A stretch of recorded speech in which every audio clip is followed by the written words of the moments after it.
चाहत पर कोई आप रोक नहीं लगा सकते, लेकिन हमारी कोई चाहत नहीं है। हमारी चाहत सिर्फ ये है कि अन्याय न हो।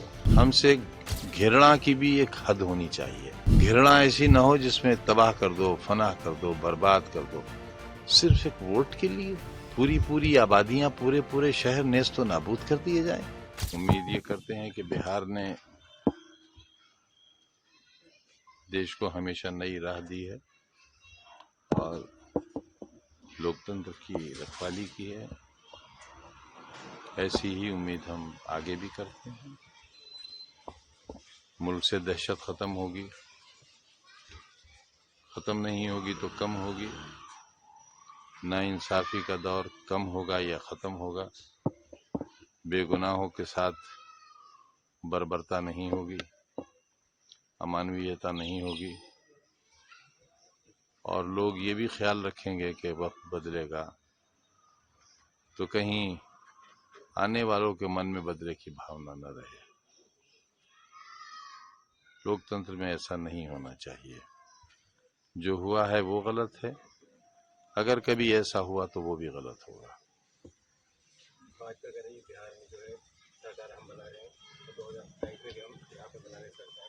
अब उनके कहे का मैं थोड़े जवाब दूंगा। आपको विस्तार बनाएगा, आपकी तबीयत भी ठीक नहीं है,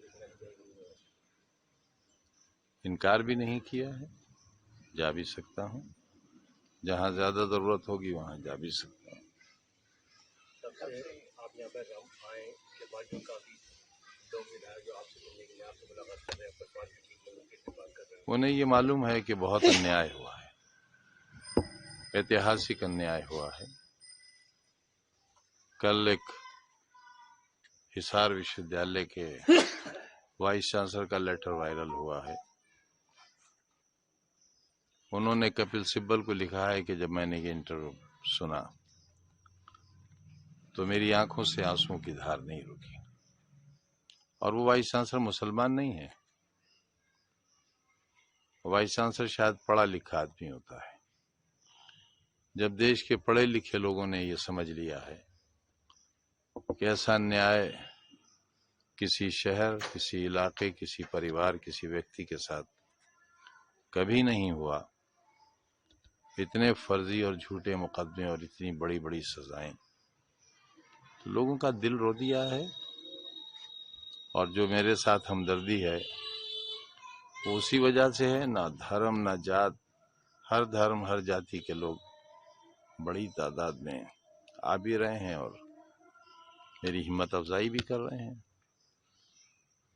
परंतु एक पार्टी के नेता ने ये कहा बिहार चुनाव में कि 17% मुस्लिम आबादी होने के बाद उप मुख्यमंत्री का नाम किसी मुसलमान का नाम घोषित नहीं किया गया है और एक 3% जाति का उप मुख्यमंत्री का नाम घोषित किया गया है। उसको लेकर आप देखिए, चाहत तो किसी की भी हो सकती है, वो जिसका कुछ ना हो, कोई परसेंटेज ना हो, उसकी भी चाहत हो सकती है।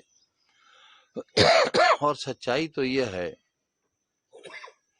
भारत की राजनीति का दिल कभी बहुत छोटा है और कभी बहुत बड़ा है। इतना बड़ा है कि इसी देश में एक ऐसे साहब देश के प्रधान हुए जो कभी ग्राम प्रधान भी नहीं हुए, ऐसे साहब भी प्रधानमंत्री हुए।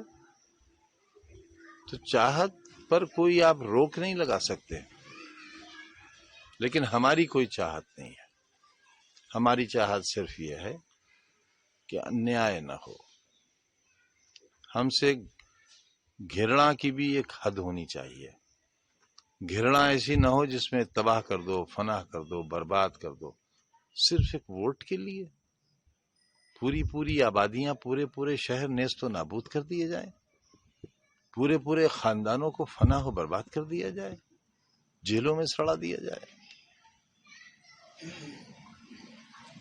इतनी घृणा से हमें घृणा होती है अपने आप से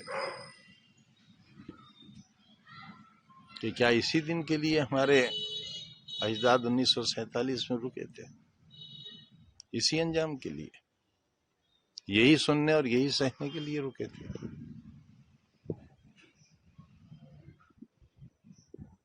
चीजों की हिस्सेदारी सरकार में होनी चाहिए। अब इस पर फिर बात करेंगे। आज आपसे हमारे आवाज का दिख रहा है हसन जी बनने वाले हैं। हम्म, आपकी आवाज का दिख रहा है हसन जी बनने के लिए आए हैं। सभी का स्वागत है।